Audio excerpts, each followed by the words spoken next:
watch. And moving on to another important story, with Google and Apple feeling the heat over their App Store policies, not just in India but across the world, we put our focus on domestic smartphone operating system IndusOS, as the company also runs its own App Store. Separately, IndusOS is in the process of an acquisition by Walmart-owned PhonePe, which is currently, of course, facing some legal challenges. We put the company's co-founder and CEO, Rakesh Deshmukh, on the hot seat today to find out more. Rakesh, thank you for joining us. And you have often spoken about Google's Play Store policy and the need for domestic app discovery stores. What is the boost that IndusOS has seen in terms of apps published and apps downloaded over the past year, as there was public heat on Google and Apple for their App Store policies, and there was a whole call for Atmanirbhar Bharat and Atmanirbhar app stores. What is the kind of traction that you have? I believe we are living in a very exciting time. From the time when I started building the App Store for the last 7 years, Indus App Bazaar, we have seen several challenges from the developer side, especially from a regulation. If I talk about in Korea, we have been, from South Korea, we heard that they have, put a law that, you have to allow multiple in-app purchases. They have fined Google for, putting the restrictions on mobile brands to customize Android OS. So there are a lot of challenges which Google is facing, and I believe because of their dominance, they are trying to dictate their terms.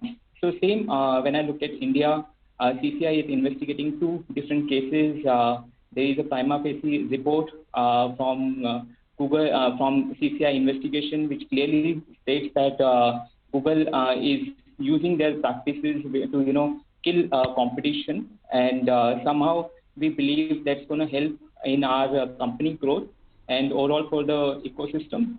When I look at the developers, they face biggest challenge when they have to pay 30% commission to Google. They find Google policies dictated by one-sided. They decide what will be allowed, what will not be allowed. If there is a fair competition, if there is a choice given to the developers or to the user, they will try to use a product which is better, and they will try to use products which is more beneficial for them. Right. So if I compare App Store with any other industry, so for example, e-commerce, we have multiple But players. Rakesh, let me ask you, I'm sorry to cut you short, let me ask you, what is the traction you have seen because of that in terms of the number of users and app downloads, very quickly? We have more than 200 million users now, and we have delivered 2.5 billion applications installed from our store. So it's a huge traction overall in our adoption of App Store. Okay. Okay, so big numbers there. And you also did talk about the South Korea judgment on Apple and Google's Play Store policies, and let's see if that sets any kind of precedent for India as well. But what about IndusOS's revenue model? You charge zero commission to apps, you're largely ad driven. Will you consider fees for apps anytime in the future? Our model is very simple. We predominantly make money from the ads, and from our 7 years of experience, we understand ads is sufficient profitable business model. So our policy is up to developers which payment gateway they want to use.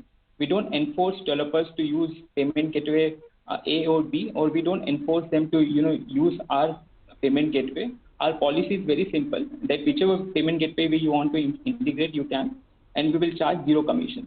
And that's been the stand of our Indus App Bazaar. And how this is going to help, this 30% commission which they are saving from our App Store, this they are going to use it for R&D, for improving the product, improving the better user experience. And I believe if more money is in developer hand, it's good for the overall ecosystem. Okay, so you're going with that stance then. Coming to another major development with respect to IndusOS, you're in the process of being acquired by PhonePe, but there are now several legal issues between some of the investors. Some investors have opposed, citing differences over valuation, etc. I understand you cannot comment on this since it is sub judice, but tell us what the rationale was for this move. Why did you think this was the best next step for the company, especially since PhonePe already held about 30% stake?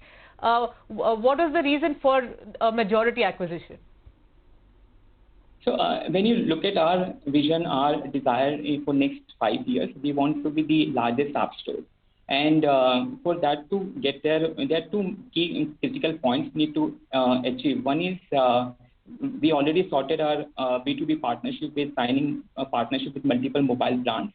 Now we have to acquire customers through our B2C strategy, where customers can directly download App Store on their phone. That's where the PhonePe comes into the picture. PhonePe is largest payment company in India. There are more than 300 million users.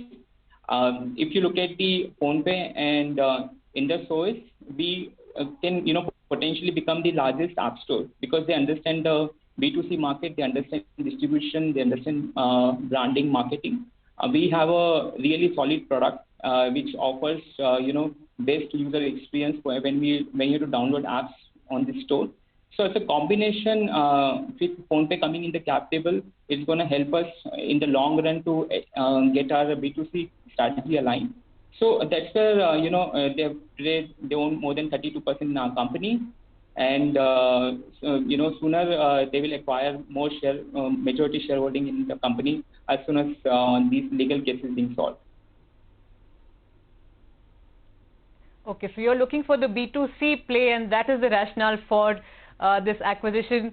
But with that, we run out of time. Rakesh, thank you so much for joining us, and all the best at Indus OS. But with that, it's time for a quick break. Coming up on the other side, a special conversation between Dev Khare of Lightspeed India and Baiju Ravindran of EdTech platform Byju's on the EdTech sector in India. Stay tuned.